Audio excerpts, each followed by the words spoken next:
We've been getting a lot of comments lately from people who are trying to lose weight and they're really struggling. And the thing is, what we're going to say, most people don't want to hear, and we might lose subscribers because of it, but we don't care because this needs to be said.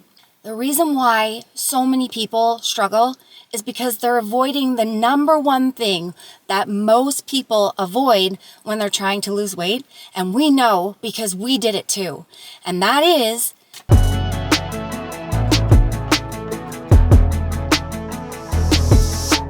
they're avoiding that the number on the scale must go down. Here's the thing, Kyle and I have lost 130 pounds each. And we've kept that weight off for over 9 years. And we know the struggles. And all over social media right now, you hear social media influencers saying everything to do to lose weight except focusing on the number on the scale. They tell you focus on movement, meal timing, focus on specific foods that you're eating, only eat healthy food, eat protein, eat fiber. Those things are all great, but they seem to always avoid the biggest thing. Most of them are avoiding it on purpose. Yes. So on social media, if you want lots of likes and lots of happy comments for weight loss in general, you're going to want to avoid, this is advice for anyone starting a weight loss YouTube channel, Instagram, TikTok. Mm-hmm. Do not talk about weight. No. Talk about non-scale victories. Mm-hmm. These are all important. We're not putting these down because we had to learn along the way a lot of these things ourselves, because you're not always going to get those results. But the fact that it's being avoided on social media because people want to be liked, that's where the problem comes in. Because you're looking at, like Nicole was saying, you're looking at two people that were scam artists. Yeah. We were emotional eaters and scamming and avoiding getting on the scale. So what I mean by being a scam artist is I wanted to talk about everything but my actual weight. So when I went back in the day when you went to the doctors, I don't think it exists anymore now, not here in Canada anyway, but you used to have to get on the scale every single time you went. Mm-hmm. And there was nothing I could talk my way out of when the numbers showing on the scale. I could say, oh, my shoes were on, or I drank a lot of water today, or I'm putting on muscle, I'm holding water weight, I'm about to start a journey. The thing it makes, it made me upset because it was like a black and white thing. It called me on the thing I was avoiding, which was my weight. Yeah. And again, we always say this, but don't listen to us. We're not doctors. We're not professionals. We're just sharing our experience, our personal experience. But the number one thing that helped my health issues was my weight going down. So losing weight was such a huge benefit for me. And I wasn't an exercise person. I wasn't eating perfect, but my number dropping really improved all my health markers. Kyle and I struggled with our weight since we were very, very young kids. And our whole lives, we avoided the scale. I wanted it to be everything but. I focused on hormones, water weight. I just haven't found the right diet. I haven't found the right exercise. I wanted it to be everything but I have to get on the scale and I have to see the number go down. And the problem with that is, and why it's really important for us to make this video, is because Kyle and I left it until we had no choice but for the number to go down. We were both having massive, serious health problems to the point where every day that we stayed at the weights that we were at, which was 375 pounds for Kyle and 275 pounds for me, our lives were at risk. So we couldn't run from it anymore, and we finally needed to see the scale go down. And the thing is, you can take it the other way and get obsessive with weighing yourself, which we both did too. Yeah, that's what we wanted to talk about today too. So for us, what was a healthy place to be at weighing ourselves? We found once a week. Yes. Because we went, like Nicole said, we went the other way. We were weighing ourselves after every meal, every day. At the worst times, like at night when you're full of food and water, where it actually will show like not a very accurate number. So we found over the last 10 years that about once a week will give you the most accurate reading. And first thing in the morning before you eat or drink anything so that you can get the most accurate weighing. But also, like with weighing yourself all the time, the scale doesn't work like that. Your weight doesn't go constantly down, especially if you only have a little bit of weight to lose. It's not always going to move. It might be slow, so don't get frustrated and don't panic and throw your diet out the window. If you're tracking what you're eating and you're portioning out your food so that you know that you're eating in a calorie deficit, and the only way that you will lose weight, this is the only rule for weight loss, you'll be in a calorie deficit. So if the scale's moving down, you're eating less. If it's not moving down, you're not. And you're going to have to eat a little less. Yeah, like I was the excuse king and Nicole was the excuse queen. Oh yeah, I got a crown. In our relationship, a lot of people don't know, like we were very codependent. Yes. Meaning we're overweight when we met and then we got way bigger together. Yeah. Both engaging in our emotional eating and both kind of feeding off of each other, saying, oh, I'm going to go on a diet and I'm not eating anything bad. And then, Nicole will say, well, let's go get Taco Bell.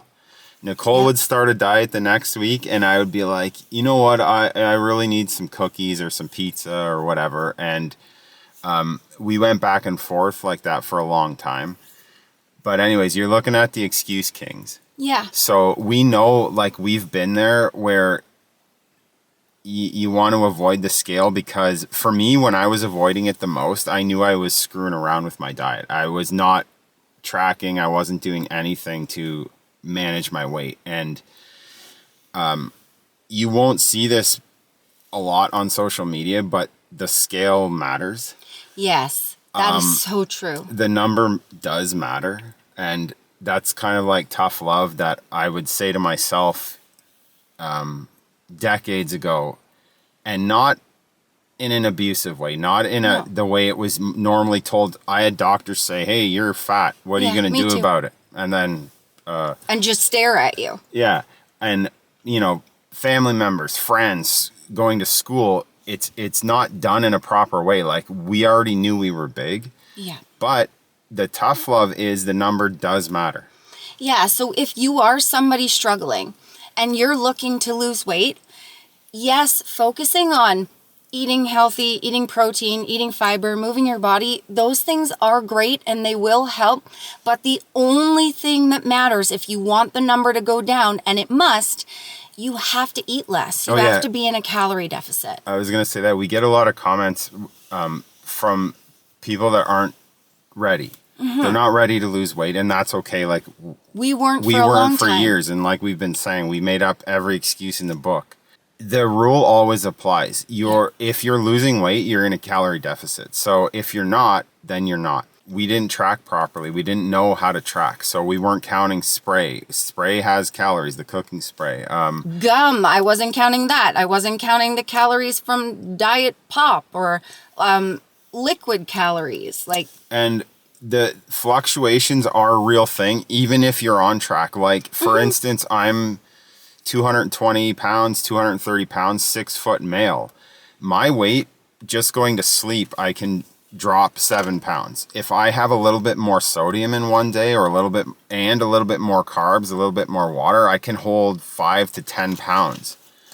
Not even more calories, just actual water weight. Like, I used to joke and say it's just water weight, or I'm bulking, I'm putting on muscle for like 20 years.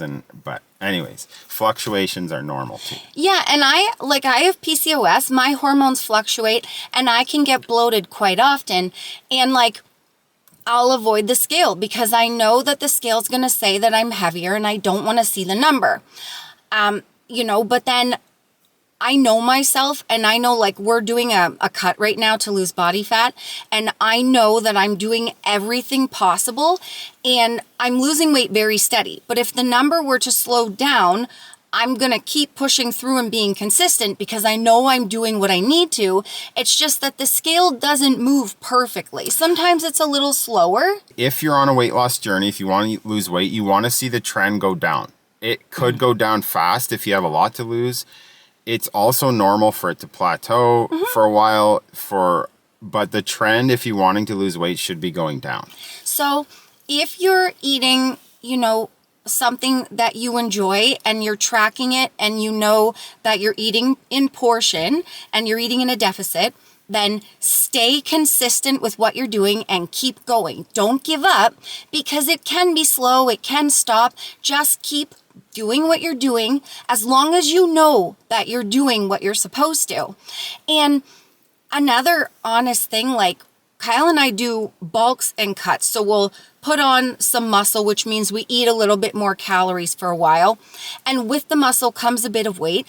And I do sometimes avoid the scale. I don't like weighing myself. I choose to put on a little bit of weight so I can build muscle, but I still don't like getting on the scale. So we get it. And after, after a bulk, when we first start our cut, even though I know I'm on my diet and I know it works, I avoid the scale too at the start, because seeing that number when I know I'm weighing like a little bit heavier would be like not motivating for me at all. So you have to know yourself too, and how much is actually good for you to weigh yourself and how much is not. But we found overall in the last almost 10 years, once a week. Yep, once a week. And that's what I do right now. As I'm doing the cut to lean out, I weigh myself once a week. I record it, and then I move on. And, it's been going really good, but I've done cuts where my weight didn't move. And, this is something else we want to talk about. We get questions a lot. Did we put on muscle while we were losing weight? Good call. Me and Nicole chose not to, because that can kind of be confusing, because muscle is denser and heavier than body fat. Yeah. So we had a goal to get the weight off in the beginning. So we chose just to lose the weight, not to try to build muscle. And after the 2 years, we started to build muscle because we were okay being consistent on our portions, on our cardio, and we got the bulk of the weight off before we started building muscle. Because if your goal is to lose, putting on muscle, you're going to gain weight. And you can't build muscle unless you're in a surplus, which is also tough in the beginning if you're wanting to lose weight. Yeah, especially like if you want to lose weight and you have emotional eating, like we had emotional eating. So we knew, okay, we have to come up with a simple plan. The simple plan was we needed the scale to go down.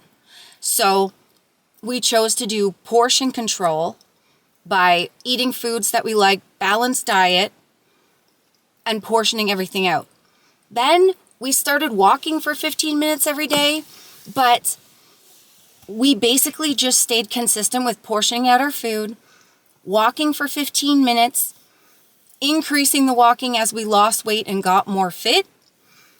But it was about eating less so that the number on the scale would go down. And remember, we're not doctors. Do not listen to us. This is just entertainment. But for me and Nicole, we found even when we had 100 plus pounds to lose, about 2 pounds a week was a good rate of weight loss. Yes. And that's when we were a lot bigger. Now, if we're trying to lose 10 pounds, it might come off way slower than that. But in the beginning, it was about 2 pounds a week. And we knew actually that too fast is not good as well, because we're cutting too much food. Like if we got on the scale, even though we would get excited to see 5-7 pounds, which came off in the beginning a lot easier because we had more to lose. But later on, if we see that, it's not good, because we know that we cut way too much food too fast, and we will crash and burn. It will come back to haunt you eventually. Yeah, like what we did right was when we started portioning out our food, our bodies were like, whoa, this is a big change, right? So because we had a lot of weight to lose, We both lost 50 pounds in the first 3 months. But then because we stayed consistent with what we were doing, the portioning, the walking for 15 minutes, our weight loss slowed down to the 1 to 2 pounds a week, which is, healthy. But of course, we had so much weight to lose. It did come off fast at first, but you don't want it, like Kyle said, to go fast all the way through, because that means it's not going to be sustainable. And even now, like, we see a lot of people relying on exercise to burn the calories and lose weight. That's not a good plan. You want your diet to be 90% of your results will always come from diet. It's too hard to work off a bad diet. It's too hard even now, even though we're more athletic and can do more. We never could work off a huge surplus of food. Well, if you think about, okay, I was an emotional eater, so was Kyle. Let's say 500 calories. I could consume that in a matter of minutes. It would take hours to burn off that 500 calories. So to try to work off all your calories, it's impossible. That's why diet's key. And we always say exercise is the cherry on top. The big reason why social media people won't talk about their weight needing to go down, why it's important, the numbers are important, is because they want to tell you what you want to hear. And most people just want to hear what they want to hear when they're flipping through social media. They just want their egos like pumped up. They want to be told that everything's fine. They want to be told that what they're doing is the right thing to do, because they're avoiding being told the honest truth, which is, all those things are cool to add in, but you have to see the number go down. And the thing is, you don't get a lot of views being honest. Kyle and I have been running this channel for over 9 years since we lost the weight. You don't get popular. We're a small channel because we're honest. You don't get popular. You don't get views. You get a lot of people, making excuses and doubting you because you're saying the truth. And that's what we do here. And we made a pact when we started this channel, because we struggled for so long and we lied to ourselves for so long, that we were going to make a channel where we tell the truth no matter what. And that's what we've always done. And we're going to stick to weight loss on this channel. It started because we messed around so much and made it not about getting that number down, that when we started the channel and finally got the weight off and finally found what works, we had to make a promise to ourselves: keep this channel about losing weight. No matter how many comments try to get us off the weight loss path, no matter how many people criticize the way we eat, we have to keep the main focus on losing weight, because it saved our lives to get that weight off. Yes. And we're never going to tell you what you want to hear on this channel. We're going to tell you what you need to hear, because we wish that somebody would have told us in a loving way what we needed to hear. And we never got it told in a loving way. We got it told in a not so great way. So we're telling you in a loving way, the scale needs to move, but do it in a gentle, loving way to yourself. We got told that you're too fat and you need to lose weight. Yeah. And you also need to take away all the food you love. So don't do that to yourself. You don't need to eat clean. You don't need to eat perfectly organic and grass-fed and no carbs. And in order to stick to it, you got to have some food at least that you look forward to, that you like, because then you won't stick to it if you don't. And we tried that for years, of getting rid of food groups and things we love, and it just didn't work. It doesn't work, because if you actually want to lose the weight and keep it off, you have to be able to do it for life. You can get the weight off in a deficit doing any fad diet, but it's not sustainable. So if you actually want to keep the weight off when you lose it, you have to love what you're eating. You have to look forward to it, and you have to be able to sustain it for a long time. If you want to know the exact meals and portions that I ate to lose the weight, I have a weight loss ebook. It's called The First 50. The link's down below, and code Nicole will save you 10% off. Hey, where'd that come from? Woo, sorry. Down from my seat here. Hey, keep it there, eh? Yeah, I do. That's actually a good idea. If you guys are looking for a good protein powder, this is literally the best tasting protein ever. It's HTLT Steps. My favorite, one of my favorites, because I have lots, but maple cookie. We just used it tonight in our protein ice cream. I just made protein pudding with it. I put it in Greek yogurt to make fruit dip, low cal, high protein. It's super good. It blends really well. Code Nicole will save you 15% off, and the link is down below. We love you. We will always be honest with you. Thank you for watching. Thanks for watching. Peace.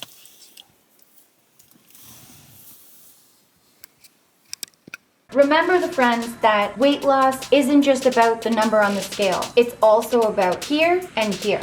Heart and mindset. Fight through it. You can do it. Don't give up.